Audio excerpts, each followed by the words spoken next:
পঞ্চম পরিচ্ছেদ। চৈতন্যদেব, ঠাকুর শ্রীরামকৃষ্ণ ও লোকমান্য।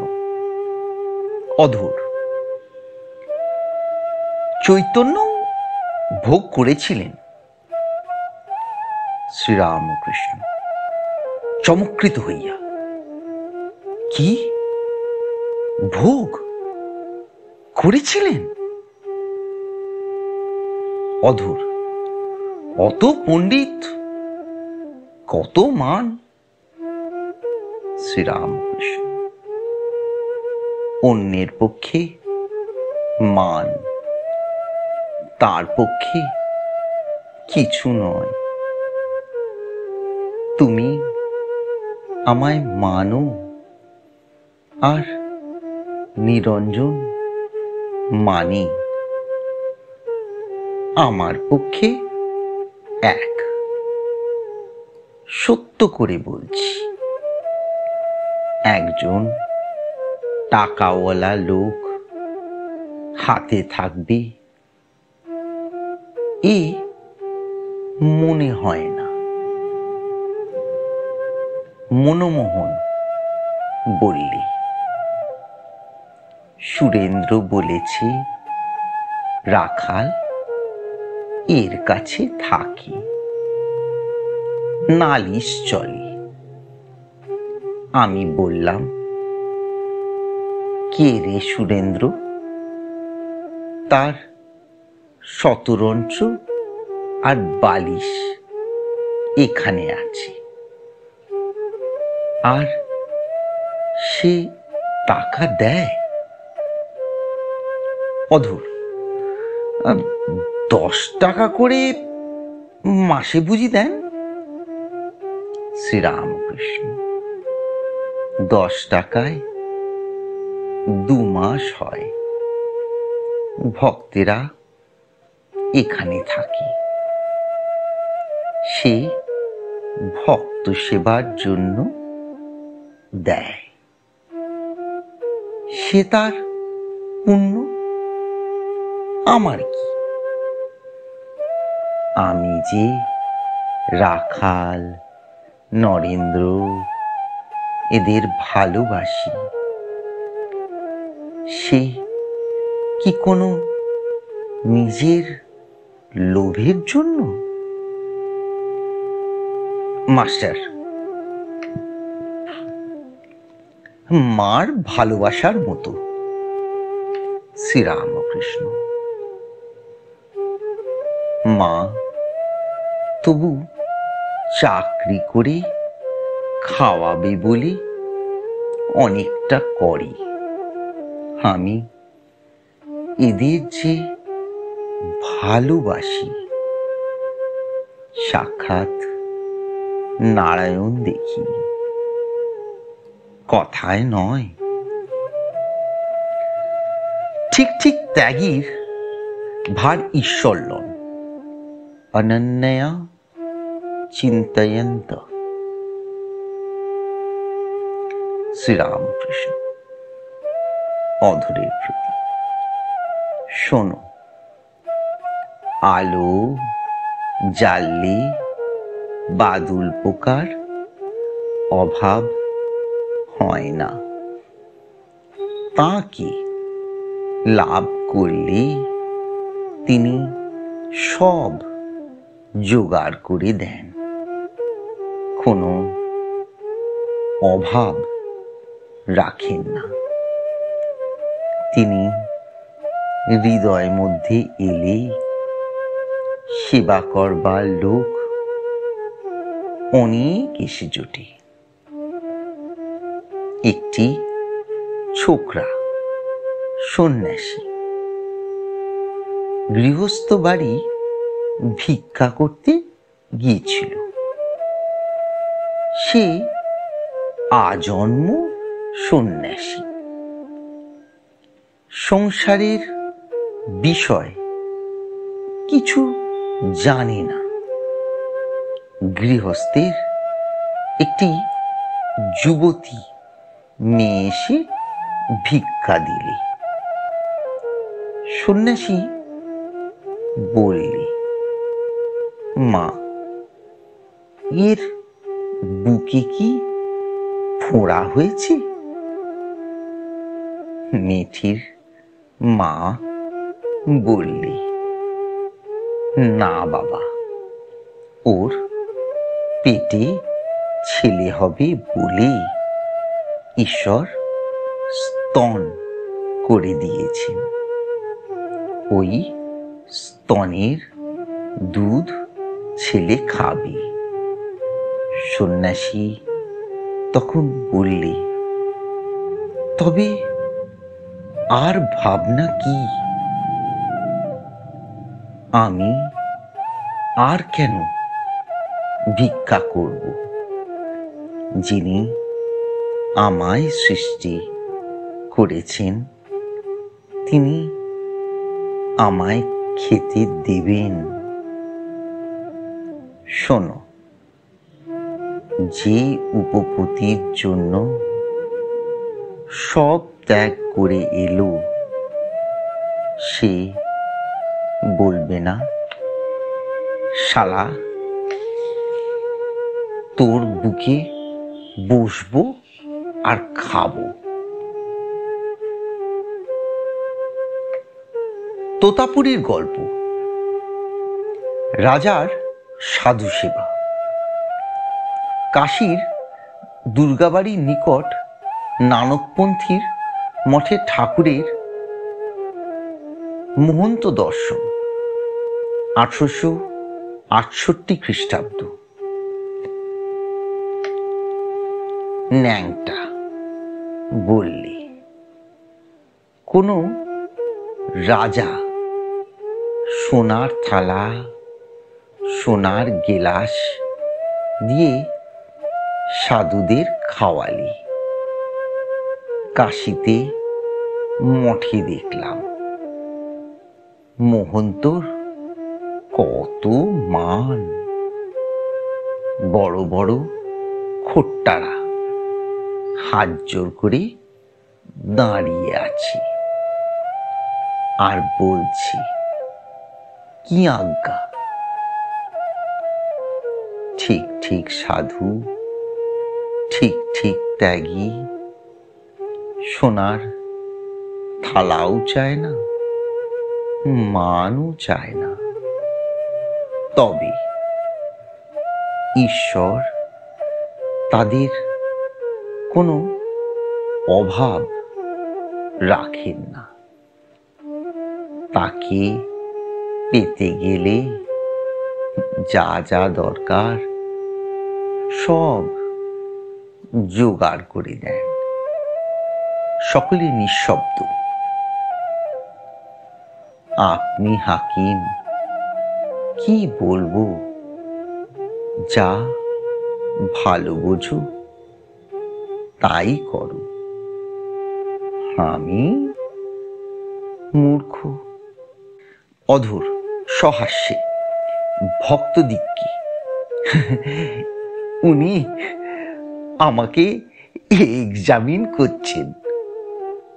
শ্রীরামকৃষ্ণ সহাস্যে, নিবৃত্তি ভালো। দেখো না, আমি সই করলাম না। ঈশ্বরই বস্তু, আর সব অবস্তু।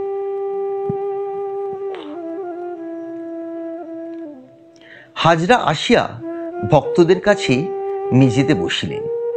হাজরা কখনো কখনো সোহম সোহম করেন। লাটু প্রভৃতি ভক্তদের বলেন, তাকে পূজা করে কি হয়? তারই জিনিস তাকে দেওয়া। একদিন নরেন্দ্রকেও তিনি ওই কথা বলিয়াছিলেন। ঠাকুর হাজরাকে বলিতেছেন, শ্রীরামকৃষ্ণ, হাজরার প্রতি লাটুকে বলেছিলাম, কে কারে ভক্তি করে। হাজরা, ভক্ত আপনি আপনাকেই ডাকে। শ্রীরামকৃষ্ণ, শ্রীরামকৃষ্ণ। এ তো খুব উঁচু কথা। বলি রাজাকে বৃন্দাবলী বলেছিলেন, তুমি ব্রাহ্মণদেবকে কি ধন দেবে? তুমি যা বলছো ওইটুকুর জন্যই সাধন ভোজন, তার নাম গুণ গান। আপনার ভিতর আপনাকে দেখতে পেলে তো সব হয়ে গেল। ওইটি দেখতে পাবার জন্যই সাধনা, আর ওই সাধনার জন্যই শরীর। যতক্ষণ না স্বর্ণ প্রতিমা ঢালাই হয় ততক্ষণ মাটির ছাঁচের দরকার হয়। হয়ে গেলে মাটির ছাঁচটা ফেলে দেওয়া যায়। ঈশ্বর দর্শন হলে শরীর ত্যাগ করা যায়। তিনি শুধু অন্তরে নয়, অন্তরে বাহিরে। কালীঘরে মা আমাকে দেখালেন সবই চিন্ময়। মাই সব হয়েছেন। প্রতিমা, আমি, কোষা, কুশি, চুমকি, চৌখাট, মার্বেল পাথর সব চিন্ময়। এইটি সাক্ষাৎ করবার জন্যই তাকে ডাকা।